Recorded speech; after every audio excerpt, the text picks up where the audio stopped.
versus diversification? Okay, very good question. I don't believe in diversification at all. I would own one stock if I could find one great stock. Diversification is a big mistake. I call it diversification. You buy this thing that might balance this other thing and they both go down. So I don't believe in diversification at all. I would own one stock. 전설적인 투자자, 살아있는 전설 피터 린치는요, 이 위대한 투자자 워렌 버핏과 존 템플턴, 조지 소로스와 함께 투자에서는 빠지지 않는 최고의 펀드 매니저로 인정을 받아왔습니다. 마젤란 펀드가 가장 유명하죠. 2천만 달러에 인수해서 13년간 운영을 했는데요. 무려 660배에 달하는 140억 달러 규모로 성장시켜서 월스트리트에서는 말 그대로 살아있는 전설로 통하고 있습니다. 피터 린치의 월가의 영웅을 살펴보려고 하는데요. 그 이유는 이 책이 개인 투자자들을 위해서 쓰여진 책이기 때문입니다. 피터 린치는 그 누구보다도 이 펀드에 가입하지 말고 스스로 기업을 분석하고 공부해서 직접 투자하라. 그렇게 하면 기관 투자자들보다 훨씬 더 좋은 성적을 올릴 수 있다라고 강조한 펀드 매니저입니다. 그래서 이 책을 통해서 개인 투자자들은 자신에게 맞는 그 투자 격언을 공부하고 실천함으로써 성공 투자의 가능성을 충분히 높일 수 있다라고 생각합니다. 첫 번째는 투자의 기본적인 아이디어를 가지라고 했습니다. 피터 린치는 주식을 매수하기 전에 항상 투자자가 시장에 대한 기본적인 결정을 내려야 된다고 했습니다. 첫 번째는 기대 수익입니다. 얼마만큼의 수익을 기대하고 투자하는지에 대해서 먼저 생각해야 된다고 했고요. 두 번째는 투자 기간입니다. 단기적으로 투자할 것인지 아니면 장기로 투자할 것인지 해서 그 투자 기간에 대한 형태를 먼저 결정하라고 하는 것이고요. 세 번째가 가장 중요한 것 중에 하나인데요. 주가가 예상 밖으로 갑자기 폭락하게 되면 어떻게 할 것인가에 대해서 미리 자신의 계획을 결정해 두라고 하는 거죠. 많은 사람들이 소중한 돈을 투자하면서 투자에 대한 이런 기본적인 아이디어 없이 주식을 거래합니다. 그리고 주가가 떨어지면 그때 고민하게 되는 거죠.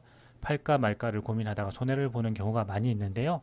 자, 이러한 행동은 바로 투자에 대한 기본적인 아이디어 없이 투자하기 때문입니다. 그래서 항상 투자를 하기 전에 내가 이러한 상황이 되면 어떻게 할 것인지에 대한 기본적인 계획, 기본적인 투자 아이디어를 갖고 투자를 하라고 하는 것이 바로 피터 린치의 가장 강조하는 투자 원칙입니다.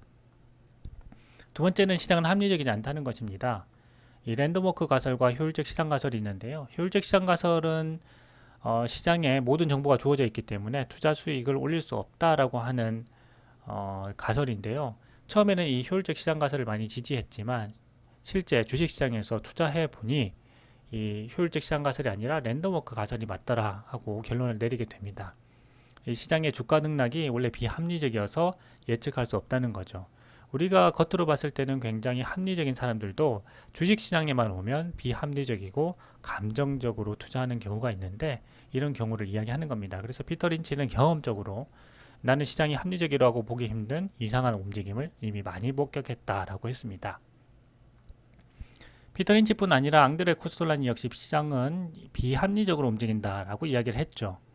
항상 이성적으로 보게 되면 기업이 매출도 많이 올리고 수익도 많이 올리고 있는데도 불구하고 주가가 내려가는 경우가 있습니다. 굉장히 아이러니한 상황인데요. 이런 상황이 주식시장에서는 항상 일어나고 있다는 거죠. 그래서 개인 투자자들은 이러한 비합리적인 상황을 이성적으로 받아들이기보다는 그런 상황을 있는 그대로 받아들이고 그러한 기회가 왔을 때 이것을 투자의 기회로 삼는다면 보다 현명하게 투자할 수 있다라고 피터 린치가 이야기하는 것입니다. 세 번째는 경험이 가장 중요하다는 것입니다. 피터 린치는 투자하려면 다른 사람들의 마음을 읽을 줄 알아야 한다라고 했습니다. 자, 그래서 투자에 있어서 경험은 가장 값진 자산이다라고 할 수가 있습니다. 2020년 팬데믹으로 엄청난 유동성이 자산시장으로 흘러왔죠. 이때 자산 가격은 정상 수준을 넘어서 거품을 만들기에 충분했고요. 이때 경험이 풍부한 투자자들은 이것을 빨리 눈치채고 수익을 얻고 시장에서 빠져나왔습니다. 그런데 그렇지 않은 사람들은 이 패닉 바잉을 하면서 고점의 부동산과 주식을 샀고 현재 고금리 상황에서 힘든 시간을 보내고 있습니다. 통계를 살펴보면 똑같은 상황에서 돈을 번 연령층은 40대 이상이 많았다고 해요. 그리고 돈을 잃은 연령층은 젊은 층이 많았다고 하는데요. 이것이 바로 이제 경험 때문이라고 피터 린치는 이야기하는 것입니다.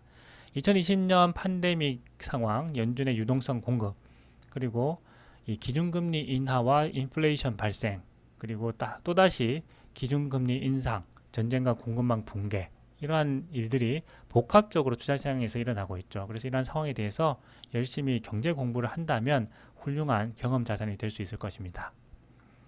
네 번째는 부동산 고르듯이 투자하라 하는 것입니다. 이 집의 평균 보유기간은 아마 7년 정도일 것이다 라고 이야기를 하는데요. 이 뉴욕 증권거래소에서는 매년 주식의 87%가 새로운 주인을 맞이한다라고 해서 이 보유기간이 주식은 굉장히 짧다는 거죠.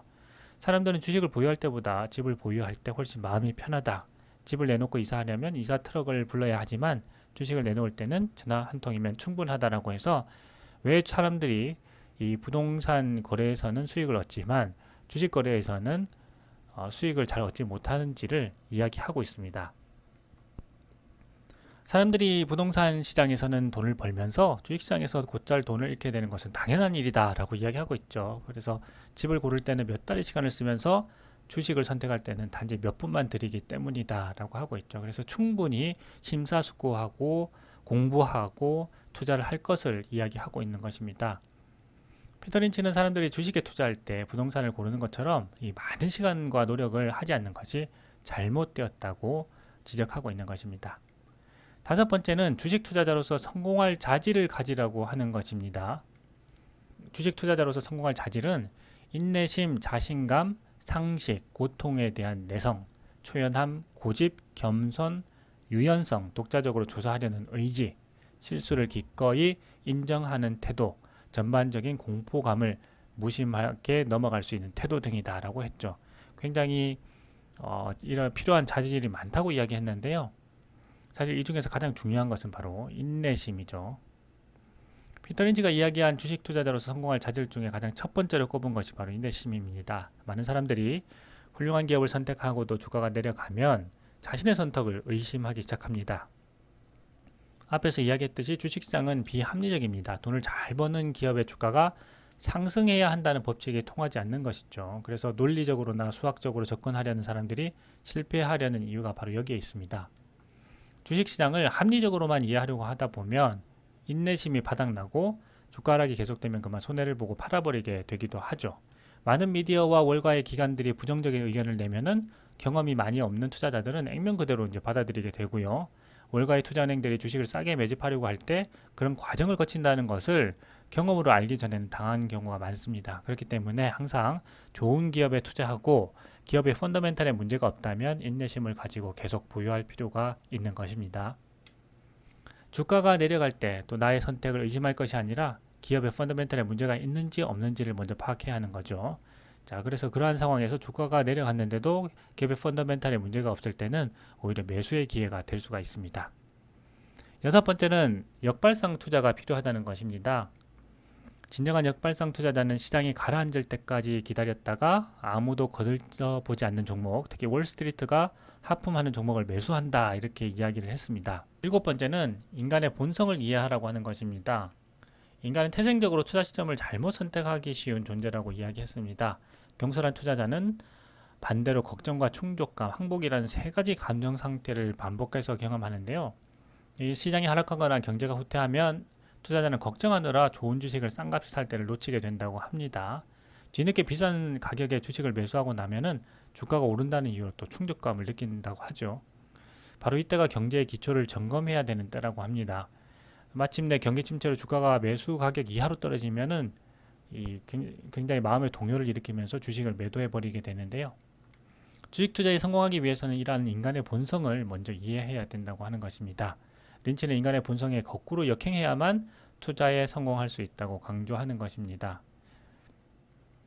우리가 투자에서 손해를 봤다면 반드시 왜 그렇게 되었는지 분석할 필요가 있습니다. 그래야만 다음 투자에서 똑같은 실수를 되풀이하지 않을 수 있게 되기 때문인데요. 비슷한 상황이 오면은 그때마다 기억을 떠올리면서 인간의 본성은 어떠한 것인지, 그리고 인간의 본성과 다르게 행동한다는 것은 어떤 것인지 스스로 기억하면서 투자하게 되면 이 투자 시장에서 성공할 수 있다라고 이야기하는 것입니다. 여덟 번째는 성장하는 기업에 투자라는 것입니다. 피터 린치는 이렇게 이야기했습니다. 내 포트폴리오에는 2%에서 4% 수준으로 성장하는 저성장주가 많지 않다라고 이야기했죠. 이익 성장이 곧 회사를 살찌우는 것이라면 저성장주에 투자해서 시간을 낭비할 이유가 어디에 있는가 라고 이야기합니다. 투자에 있어서 중요한 것은 자신의 상황에 맞는 포트폴리오를 구성하는 것이기 때문에 배당주에 집착하지 않는 것입니다. 이것은 저의 개인적인 생각인데요. 앞으로 경제적 자유를 이루기 위해서 충분한 시간이 있다면 반드시 성장주 비율을 높여야 합니다. 피터 린치 역시 이익 성장이 회사를 살찌우는 것이기 때문에 빨리 성장하는 기업의 주가가 빨리 상승한다고 했습니다. 충분한 자산 규모를 키운 다음에 자신의 상황에 맞게 적절하게 포트폴리오를 구성하는 것이 필요하다라고 생각하는데요. 아홉 번째는 이익이 가장 중요하다는 것입니다. 피터 린치는 주식을 얼마에 매수하는 것이 좋을까 하는 이런 질문은 회사의 가치를 결정하는 요소가 무엇이고 오늘보다 내일의 가치가 올라가는 이유가 무엇이냐 하는 것과 일맥상통한다고 보았습니다. 이론적으로 여러 가지 요인을 설명할 수 있겠지만 결국 결론은 이익과 자산으로 귀결된다는 것이 피터 린치가 강조하는 것입니다. 주식시장이 비합리적이기 때문에 일시적으로 주가가 회사의 가치를 반영하지 못하는 경우도 많습니다. 그리고 그 기간이 짧을 수도 있고 길 수도 있지만 결국 주가는 회사의 가치에 수렴하게 되기 때문에 린치는 이를 진정한 가치는 항상 승리한다 라는 말로 표현했습니다. 우리가 훌륭한 기업을 알아보고 그 기업에 투자할 때 주가가 기업의 가치를 반영하지 못하는 기간에는 단단한 인내심이 필요하고요. 결국 우리가 인내하는데 성공한다면 투자에서 성공할 수 있다는 뜻이죠. 열 번째는 지나치게 높은 주가 수익 비율은 주식에 부담이 된다는 것입니다. 피터 린치는 주가 수익 비율과 관련해서 꼭 한 가지 기억해야 할 것이 있다라고 했는데요. 이 주가 수익 비율이 지나치게 높은 종목을 피하라 이렇게 이야기했습니다. 아무리 좋은 주식이라도 너무 비싸게는 사지 말라고 하는 이야기인데요. 자, 이렇게 하면 적어도 엄청난 돈을 날려서 비탄에 잠기는 일을 피할 수 있다라고 이야기했습니다. 이자율은 주가 수익 비율에 큰 영향을 미치죠. 이자율이 낮으면 채권의 매력도가 떨어지기 때문에 투자자들이 주식에 더 집중하게 됩니다. 주가 수익 비율이라고 하는 것은 주가가 주당 순이익의 몇 배를 나타내는지 보여주는 숫자죠. 이율이 낮을 때는 채권보다 주식에 투자하는 것이 기대 수익을 높일 수 있기 때문에 주가가 올라가는 경향이 있고요. 이율이 높아지면 반대로 채권의 매력도가 올라가서 주가가 낮아지는 경우가 많습니다. 이번에 연준이 기준금리를 급격히 오르게 되니까 주가가 폭락하는 경우가 그런 경우에 해당되는데요. 그래서 현명한 투자자라면 연준의 기준금리 인상이 예상될 때 주식 비중을 낮추고 현금 비중을 높여두는 것이 우량주를 싸게 살 수 있는 기회를 만드는 방법으로 인식을 하고 있겠죠. 그래서 2020년 팬데믹으로 풀린 유동성으로 주가가 이제 급상승하게 되면 뒤늦게 주식시장으로 들어간 경험 없는 투자자들은 연준의 금리 인상으로 인한 주가 하락에 고통을 받게 되는 것입니다. 따라서 금리가 주가에 어떻게 영향을 미치는지 이런 경험을 통해서 투자 원리를 충분히 익혀둘 필요가 있습니다. 피터 린치는 너무 높은 주가 수익 비율은 주가에 부담이 된다고 강조했죠. 예외가 거의 없다고 했습니다. 미래 이익에 대한 기대는 금리가 낮을 때는 주가 상승에 영향분이 되지만 금리가 높아지면 상황이 달라진다는 것을 꼭 기억하라고 했습니다. 11번째는 어린아이도 이해할 수 있도록 설명할 수 있을 때 주식을 매수하라고 해서 2분 독백의 힘에 대해서 강조를 했습니다. 피터 린치는 이렇게 이야기했습니다. 나는 주식을 매수하기 전에 이 주식에 흥미를 느끼는 이유, 이 회사가 성공하기 위해서 필요한 요건, 장래에 이상되는 걸림돌 등에 대해서 혼잣말 하기를 좋아한다. 이 2분 독백은 소곤거려도 좋고 근처에 있는 동료에게 들릴 정도로 크게 떠들어도 좋다. 일단 주식의 스토리를 가족이나 친구나 개에게 들려주고 어린아이도 이해할 수 있을 만큼 쉬운 말로 설명할 수 있다면 상황을 적절하게 파악하고 있는 셈이다 라고 이야기를 했습니다. 피터 린치는 2분 독백을 통해서 자신의 기업에 대해서 얼마나 잘 이해하고 있는지를 점검하라고 한 거죠. 어린아이도 이해할 만큼 쉬운 말로 설명할 수 있다면 이미 기업의 상황을 잘 이해하고 있는 것이다 라고 이야기하는 것인데요. 이 워렌 버핏도 마찬가지입니다. 자신이 잘 아는 기업에 투자라고 한 것이죠. 그만큼 기업에 대한 투자는 이제 분석이 뒷받침되어야 한다는 것이고요. 앞에서 이야기했듯이 투자 아이디어를 꼭 정한 후에 매수를 해야 됩니다. 그리고 기업의 상황이 바뀌면 2분 독백을 통해서 기업의 이익과 주가에 이 상황들이 어떻게 영향을 미칠지 스스로 꼭 생각해 봐야 합니다. 이때 잘 모른다면 주식을 매도하는 편이 좋을 수도 있습니다. 보다 안전한 투자가 선행돼야 되기 때문인데요. 워렌 버핏의 투자 법칙은 돈을 잃지 말라는 것이죠. 돈을 잃지 않으면 돈을 벌 기회는 또 오게 됩니다. 그러나 돈을 잃으면 그만큼 다시 벌어야 되기 때문에 힘든 경우가 생길 수가 있죠. 12번째는 현금 창출 능력이 가장 중요하다는 것입니다. 피터 린치는 이 보고서를 보고 포드의 보유 현금이 늘어난다는 것을 파악할 수가 있었다고 합니다. 그래서 주가가 내려갈 때 일정 수준 이하로 주가가 내려가자 충분히 매력적인 가격이라고 생각하고 또 투자해서 큰 성공을 이루었다고 합니다. 기업의 재무제표에서 중요한 것은 잉여 현금 흐름이 계속해서 창출되고 있는가 하는 것입니다. 훌륭하게 성장하는 기업은 현금 창출 능력이 뛰어난 기업이라는 뜻입니다. 현금 흐름만 잘 살펴봐도 실패하지 않는 투자를 할 수가 있습니다. 13번째는 잡초에 물을 주어서는 안 된다는 것입니다. 피터 린치는 이렇게 이야기했습니다. 나는 끊임없이 주식과 스토리를 점검하면서 상황 변화에 따라서 포트폴리오에 이 종목을 추가하거나 제외한다. 어떤 사람들은 주식시장의 변동에 기계적으로 반응하면서 주식이 오르면 팔고 내리는 주식은 계속 보유한다. 그런데 이러한 반응은 마치 꽃을 뽑아내고 잡초에 물을 주는 것처럼 분별 없는 행동이다. 이 투자자들의 발목을 잡고 있는 것은 바로 주가의 현재 움직임이 회사의 기본 가치를 반영한다는 착각이다 라고 했습니다. 현재의 주가는 회사의 전망을 전혀 반영하지 못할 뿐 아니라 오히려 회사의 기본과 반대로 움직이기도 합니다. 비합리적이라고 이야기했죠. 기계적인 반응보다 더 나은 전략은요, 회사의 스토리를 기본으로 해서 주가 움직임에 따라 주식을 매입하거나 매도하는 방법입니다. 특별한 상황이 발생하지 않아서 앞으로 기대할 바가 없다는 생각이 든다면 나는 이 주식을 팔고 대신 아직 오르지 않은 매력적인 대형 우량주를 매입한다 라고 피터 린치는 이야기했습니다. 피터 린치는 끊임없이 주식과 스토리를 점검한다고 했습니다. 우리가 투자자로서 투자한 기업에 대해서 관심을 갖는 것은 당연한 일이죠. 상황이 변할 때마다 이분 독백을 통해서 주가와 기업 경쟁력에 어떤 영향을 미칠 것인지 분석하는 것이 바로 성공 투자의 과정이라고 할 수가 있습니다. 때로는 주가가 회사의 기본과 다르게 움직일 때도 있죠. 예를 들어서 회사의 펀더멘탈 이상이 없는데도 불구하고 주가가 하락하면 오히려 이제 매수의 기회가 될 수 있는 겁니다. 그런데 기계적으로 주가가 오르면 팔아서 이익을 실현하고 주가가 내리면 계속 보유하는 방법은 잡초에 물을 주는 격이라고 이야기를 한 것이죠. 기업 분석에 따라서 그리고 자신의 투자 아이디어에 따라서 계획적인 매수와 매도가 이루어져야 한다는 뜻입니다. 그렇지 않고 단지 수익을 얻으려고 팔고 주가가 내리면 버티는 기계적인 방법은 성공할 수 없다는 것이 피터 린치의 오랜 경험에서 나온 판단입니다. 그래서 살아있는 전설 피터 린치의 13가지의 교훈을 다시 한번 요약해 보면요. 투자의 기본적인 아이디어를 가져라. 시장은 합리적이지 않다. 경험이 가장 중요하다. 부동산 고르듯이 투자하라. 주식 투자자로서 성공할 자질을 가져라. 때로는 역발상 투자가 필요하다. 인간의 본성을 이해하라. 성장하는 기업에 투자하라. 이익이 가장 중요하다. 지나치게 높은 주가 수익 비율은 주식에 부담이 된다. 어린아이도 이해할 수 있도록 설명할 수 있을 때 주식을 매수하라. 현금 창출 능력이 가장 중요하다. 그리고 마지막은 잡초에 물을 주어서는 안 된다는 것입니다. 피터 린치의 13가지 교훈을 개인적으로는 이렇게 생각하고 있습니다. 이 13가지 교훈에 대해서 충분히 이해하고요. 실천할 수만 있다면은 기관 투자자들보다 더 현명할 수가 있고요. 높은 투자 수익도 거둘 수 있다고 생각합니다. 월가에서는 많은 기관들이 각종 루머와 경제에 대한 불안한 소식들을 항상 뿌려대고 있죠. 그래서 그것들을 액면 그대로 받아들인다면은 이 투자에서 성공하기가 굉장히 어렵습니다. 스스로 판단할 수 있는 현명한 투자자가 되어야 되겠습니다. 그리고 이 책에서 가장 중요한 것은 바로 비이성적인 시장에서 기회를 찾으라고 하는 것입니다. 이 팬데믹으로 인한 폭등장 이후에 금리 인상으로 인한 폭락장이 계속해서 이 투자자들을 힘들게 했는데요. 당시에 현금 창출 능력이 뛰어난 기업들의 주가도 시장 분위기에 휩쓸려서 하락하고 말았죠.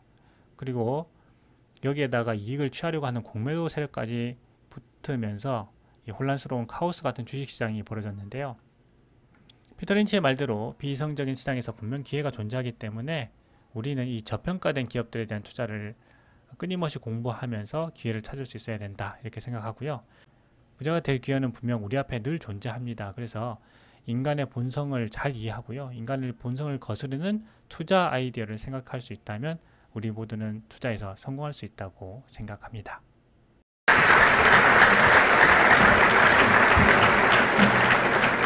Thank you. Does everybody have this list? Can everybody hear me? Can everybody hear what I'm saying? There's a lot of microphones here. This is what I'm going to cover today. It should be on your desk. These are the key points that I've been using for 25 years. I think they're true then. I think they're true today. I think they'll be true in 25 years. And I think that's what investing, successful investing is all about. And the first point is know what you own. I can't believe how many people own stocks and they couldn't describe to an 11-year-old in 2 minutes or less why they own this thing or what it is. If you actually pin them down and you put a whip to them, they'd say the sucker's going up. That's the only reason they have for and this is the normal kind of company that people buy. This is a very simple story. I own a lot of companies like this. They make a relatively mundane product. It's a 1 megabit SRAM CMOS bipolar RISC floating point data I/O array processor with optimizing compiler, 16-bit dual port memory, Unix operating system, 4 Whetstone megaflop polysilicon emitter with a high bandwidth, that's important, 6 gigahertz double metallization communication protocol, asynchronous backward compatibility, peripheral bus architecture, 4-wave interleaved memory, token ring interchangeable backplane, and they do it in 15 nanoseconds of capability. Now, if you own a piece of shit like that, you will never make money, never. Somebody come up with more Whetstones, less Whetstones, big mega flop. I mean, what do you do if this thing goes from 12 to 9? Do you buy more? Do you walk around the block? I mean, do you call your friends? I mean, what the hell do you do with something like that? People buy this stuff.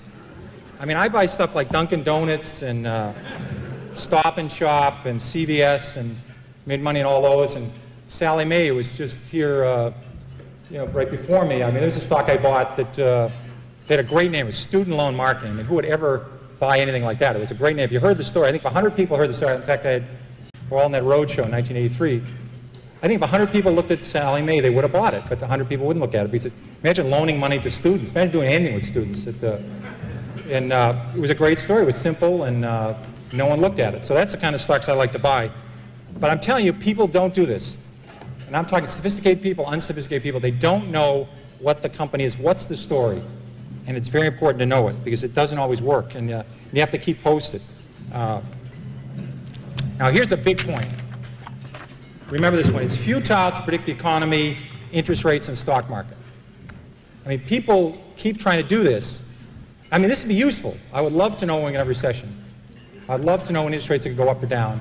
I'd love to know when the stock market's going up. That would be helpful. I would like to get next year's Wall Street Journal. Unfortunately, you don't get it.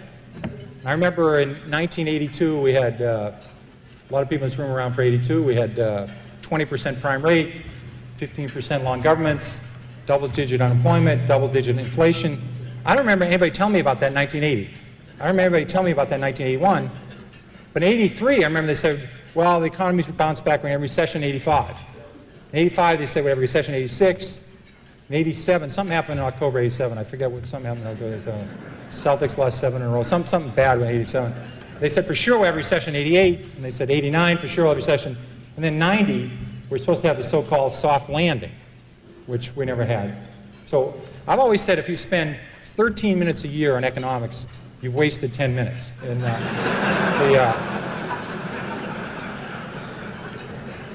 And, all you need to know about the stock market is it goes up and it goes down, and it goes down a lot. And that's all you need to know. Again, it'd be terrific to know what's going to happen in the economy, but I deal with facts. If inventories are going up, if copper prices are going down, if room occupancy is going the wrong way, if people are building too many hotels, I look at freight car loadings when I own railroad stocks. I deal with facts. I don't deal with people tell me something's going to happen in the future.